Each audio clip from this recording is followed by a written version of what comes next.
Pemirsa, ambruknya jalan titian di kawasan Kampung Hijau, Jalan Keramat, Banjarmasin Timur menjadi sorotan Komisi 3 DPRD Banjarmasin dikarenakan jalan titian tersebut merupakan akses utama warga sehari-hari. Komisi 3 DPRD Banjarmasin meninjau lokasi kejadian bersama jajaran Dinas PUPR Banjarmasin besokan Jumat 8 Agustus 2025. Penyebab pastinya belum diketahui, namun pihaknya berharap konstruksi baru nanti bisa lebih kokoh sehingga kejadian serupa kada terulang.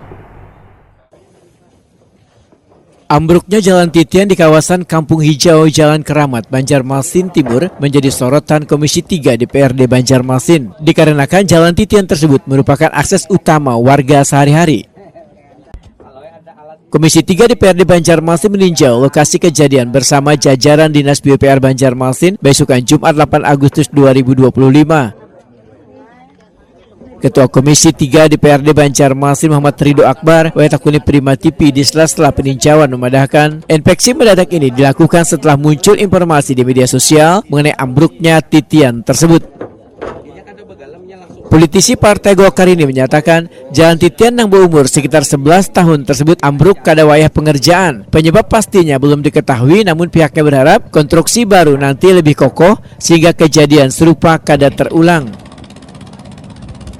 Menurut Muhammad Ridho Akbar, Komisi 3 telah memberikan sejumlah masukan teknis, termasuk penambahan penguat di bagian bawah titian. Sebelumnya warga sudah lawas meminta perbaikan, namun kontrak pekerjaan baru ditandatangani pada 15 Juli 2025.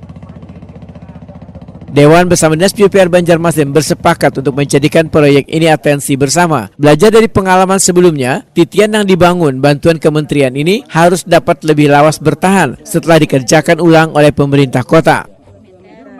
Bukan, jadi kan yang rubuh itu bukan pada saat pekerjaan yang sudah jadi, bukan.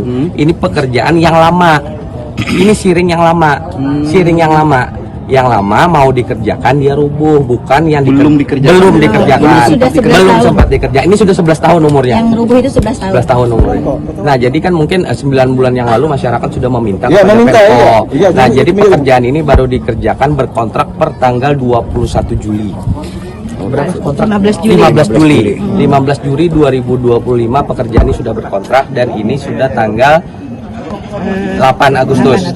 Jadi sekitar 4 minggu kontrak ini berjalan dan ini baru sekitar 6% pekerjaan baru 6% progresnya. Jadi kita tadi sudah bersepakat dengan PUPR untuk pekerjaan ini menjadi atensi bagi kita bersama, mengingat pekerjaan yang dikerjakan oleh kementerian ini bantuan kementerian kemarin 11 tahun yang lalu, supaya pada saat dikerjakan oleh PUPR Kota Banjarmasin ini akan bertahan lebih lama lagi, melihat struktur tanah dan yang lain-lain supaya menjadi pelajaran lah untuk pembangunan yang ini.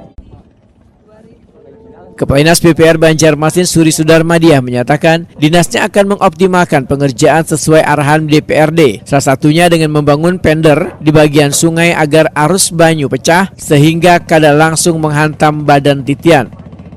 Pasti memang ini kami coba lakukan perkuatan, tadi juga sesuai arahan dan masukan dari Bapak dari Komisi 3 agar misalnya di sungainya diberikan pender gitu ya, pender untuk pemecah arus, sehingga tidak langsung menumbuk ke titian. Nah, seperti itu. Jadi memang perlu, karena kita tadi sebenarnya rumah-rumah di pinggir sungai itu rumahnya rawan. Ya. Bu, terus kali berarti yang ambruk ini bukan pengerjaan yang dikerjakan oleh 2025. Bukan itu ya? Bukan. Belum dikerjakan. Bawa persiapan untuk dikerjakan. Mau dikerjakan nunggu dulu. Iya, jadi seperti itu. Suri Sudarmadiah menambahkan, rumah-rumah di pinggiran sungai pada dasarnya memiliki kerentanan tinggi, sehingga pembangunan titian di depan akan memperhatikan kondisi lingkungan sekitar agar lebih aman gasan warga.